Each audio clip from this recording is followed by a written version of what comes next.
Hi, I'm Psychic Tana, and thank you for joining me today. Here is today's psychic development tip. Today I'm going to talk about how to create a fairy garden.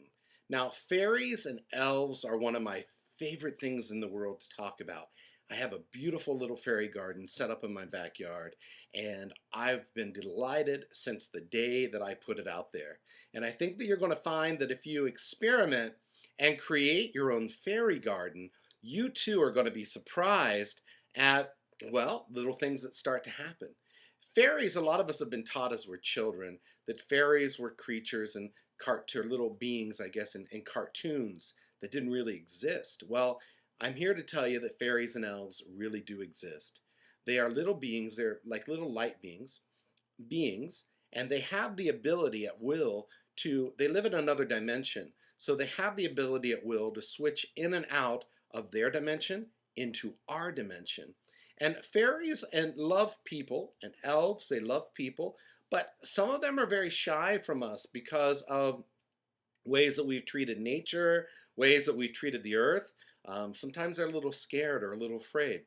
So I'm going to teach you how to set up a fairy garden in your yard and do this, and I think you're going to be surprised what kind of things start to happen. Now, the way to make a fairy garden, fairies love to be in the sun. They love flowers that smell good. So the first thing you want to do is you want to get some seasonal flowers and put them outside. Flowers that butterflies will like will also be good flowers for fairies and elves. And so you can either create a little fairy garden, put some rocks in a little spot, or you can create them little flower pots and group them together. You should have them in partial shade and partial sunshine because fairies like to be in the sun, but they also like the shade. What I recommend doing is taking a flower pot or however you decide to set up your fairy garden, and it can be like 2 feet by 2 feet. It doesn't have to be huge, 1 foot by 1 foot. It's totally up to you and how creative or how big or little you want to get. But a couple of things that you're going to need to put there.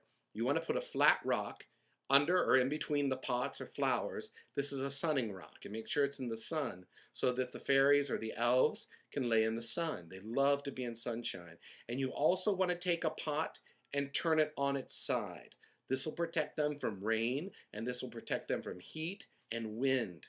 They can go under there, they can rest. Another thing to do, if you can find a hollowed piece of wood, like a little stump, and you can place it beside your garden, fairies and elves love to live in little stumps or hang out in stumps. Now, once you put it out there, when you water your fairy garden, you should not mist it on the top because it'll wash away the pollen and things that fairies and elves like and butterflies like. Try to water it from the bottom if you can, or right in the soil rather than pouring the water over it. That's the first thing you want to do. Second thing you want to do is talk to them. Go out every day and say hi.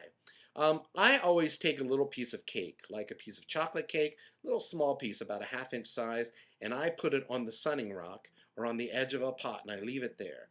Now, many times when I go out the next day, it's been eaten. Now, people ask me, what about bees or what about ants? Fairies and elves work in harmony with the world, the natural world. So ants don't bother them. They will share with ants. So try that, put it out there, and you sit out there with your fairy garden. A lot of times you won't see them when you look at them directly. Sometimes you'll get them right out of the corner of your eye. You'll catch a glimpse of something. After you start having your fairy garden for a while, don't be surprised if you look over and you see a fairy or an elf sitting there. I saw a beautiful blue fairy the other day flew out and on top of one of my flowers in my little fairy garden. And when I went out there, he had kind of disappeared. So I think he was a little afraid. So I put a little peanut, like just a little tiny quarter of a half of a peanut out there. And there were looked like nibble marks in it. It was really interesting.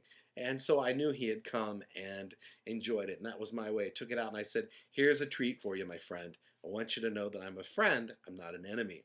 Try it and let me know what you think. I hope that was helpful for you. Don't forget to visit my website at www.tanahoy.com. And while you're there, on the front page, there's a little thing that says sign up for my free psychic newsletter. Go ahead and put your name there and your email address, and I will send you my newsletter if you like these psychic tips. I send them out twice a week, and I don't use spam or give your email to anybody, so don't worry. it'll only go to me. And don't forget to join me on Facebook and Twitter. And by the way, if you like this video, many of you have been saying, I love your videos, but you haven't been leaving me comments. Leave a comment on Facebook, let me know, and others know that you like it. Thank you so much for spending time with me today. Until tomorrow, God bless.